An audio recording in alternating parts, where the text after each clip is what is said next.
Red. Okay. Oh shit, it's recording. Well, I guess.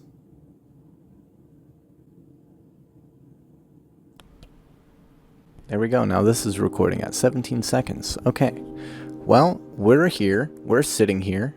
Back. Hello. Hello. Welcome. For those of you who have never been here, welcome. Welcome. We're sitting here in the fucking in the new setup here.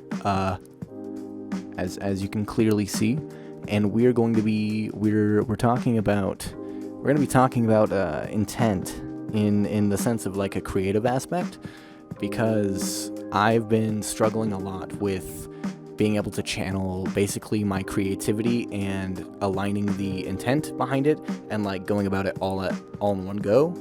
Like every time, I don't know if any of you have like issues with this, but anytime that I go to make a beat or whatever, I guess that's what you can call it, beats or whatever. But anytime that I go to like create something like this or like create a beat, I can never write to it, and it's kind of weird. It's like I can't align whatever my emotional state is with what's going on like in the song, and so it just becomes this like really weird fucking headache of a thing, and it's just kind of, it's really annoying, and it's really disheartening, especially when you can't align those things. And so one way to kind of counteract this is by going into any sort of project with an idea or with a sort of plan of action, almost a plan of action.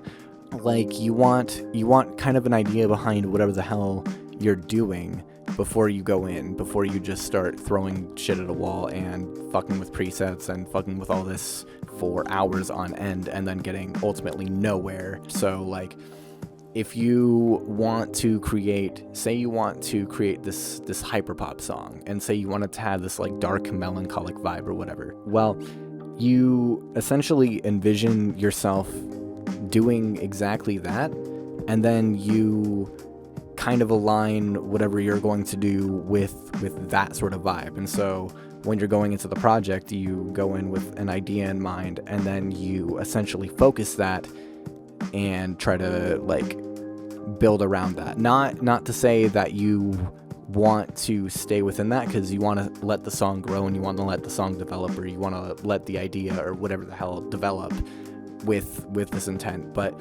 you do want a sort of baseline, a grounding, somewhere to start, because starting is like one of the hardest parts. And so if you don't have an idea of what you're doing, and you go in and then you waste hours on end doing absolutely jack, then you end up feeling like garbage, because we, for some reason, consistently need to be doing something. I don't know if that's for all of you, or just me here, but like if I'm not consistently doing something that's like productive or like even creative, I put a lot of pressure on creativity, and that's something that you definitely want that sort of drive and that motivation, but you want it without the anxiety, without the pressure behind it, because the whole point of art is to essentially express yourself and to get out whatever ideas that you have into the work. And it's not about sharing it, and it's not about, trying to copy something else. It's literally you put into whatever the work is. For me, I keep relating things to music because I'm a musician personally, but like this goes for like any sort of project. Like if you're writing something, you want to go in with an intent instead of staring at a blank page. Like if you go in with intent and with an idea, I think what I've been doing is relating those two things together. They're two separate things. Intent and the idea are two separate things. So like the intent is to get whatever the idea out in a non-stressful sort of environment, or you're trying to get your thing across in whatever the piece is. The idea behind it, the baseline idea, is the way to start, is the way to like do that. So if you combine these two aspects, then bada bing bada boom, you got yourself a started project. And I think that's been my issue. More so my issue over the past like few years that I've been doing music and stuff in the background. I have run into like perfectionism as a stopping point and as a excuse for as an excuse for writer's block, and that's not really like it is what I just said. It's an excuse, and you have to be able you have to sit with the boredom, and you have to be able to sit with whatever your conscious thoughts are whenever you're not focused on anything.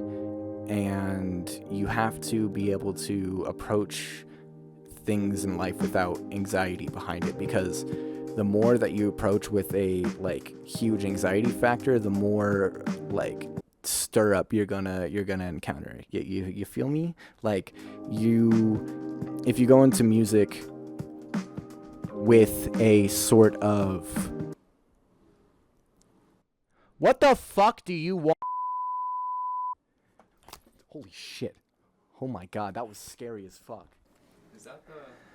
What? Yeah, it is. It is exactly that. Because this shit works, and check it out.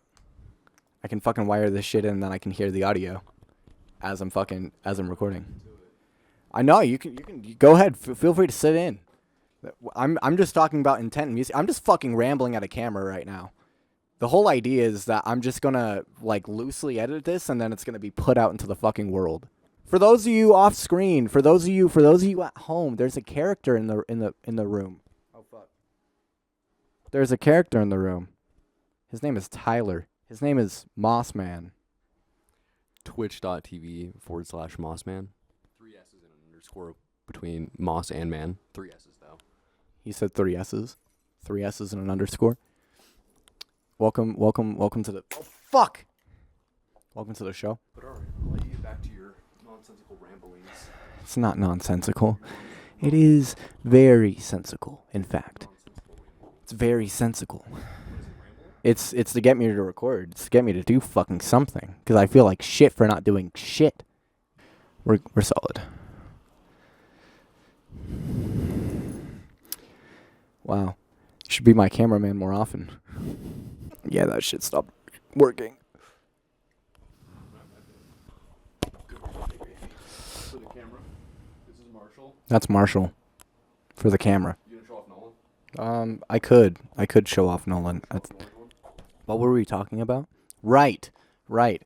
So, some reading that I've been doing recently is if we look back here at the on top of the old piano here and pass off the camera. This book I got recommended by Venus Theory. Really good channel. Highly recommended if you're into music and sound production and just like learning shit in general. He's a really good channel. For the past several months, I've been like doom watching like philosophical type videos and shit, and it's been real interesting. It's been a real interesting venture, and I have a lot of shit that I kind of want to like make videos on. So, and I think it'll actually get me to make videos again. And I think if I come up with a like stable schedule, then this shit can become like a thing again, which would be really cool because I miss you guys. Highly recommend this one. Highly recommend Essentialism as well. Two very good books that talk about mindset, which like I think there's a lot of mindset videos here on YouTube especially that are like, I don't know, robotic and very like not real, but I think if you dig far enough and you attract the right thing, the right fucking type of energy, which sounds batshit, I know, but if you attract the right energy, then you will find whatever the fuck you're looking for. I've figured out that like a lot of shit that I've been dealing with externally is reflected internally, and so therefore by reverse engineering and working on what you have internally, you fucking fix your external fucking environment. It's crazy shit. I wouldn't be saying like any of this shit without testing it myself, and I have, and it's been real interesting. Another great read that I recommend is this shit. This is Rick Rubin. This is The Creative Act, A Way of Being. Really, really great fucking book. Highly recommend looking into Rick Rubin if you haven't. He's involved in a bunch of music shit, and it's real interesting. There's a few other creators that I'm gonna put on the screen and kind of like shout out that I've been, I guess, like, aside from the binge watching, I've been kind of studying in the sense of how they create and like how they go about creation, because I find the whole creative thing, the whole like energy and how to be creative and how to really get into that mindset. It's kind of crazy because you have to care without caring, and it's a lot of that. There's a lot of caring without caring. You learn a lot of shit and you learn a lot of knowledge, and then you learn to let go, kind of. And within my perfectionism, kind of going back to perfectionism, like, I feel like in order to get over these like mental hurdles, it's just it's a matter of just going at it. You can't stay stagnant, because without evolving, without going through whatever you need to go through in order to evolve, you don't learn anything. And you kind of need to push through all of those projects that you've been putting on the shelf, or that you have sat on for years. And I should really take my own advice here, but you can't continue creating unless you learn to let go in multiple senses, not only in like actually creating, but again, if you're stagnant and if you're sitting on projects, you can't continue to make more without figuring out how to finish, or how to at least let go of the idea of finishing these old projects that have been sitting around for ages, because it's super important to have those loose ends tied, so that way mentally you can continue to evolve and continue to move on and continue to create. I know a lot of this was a lot of rambling, and I am all for it. Like, I don't really have a format that I'm going for right now, and there's a lot that I want to say, and I want to come back to just creating videos in general, whether it be this, or whether it be going back to like gaming stuff, whether it be streaming, whether it be like music videos, in the sense of like music creation, and like more about this. I don't know. So stick around, and I will see you all on the other side. Deuces.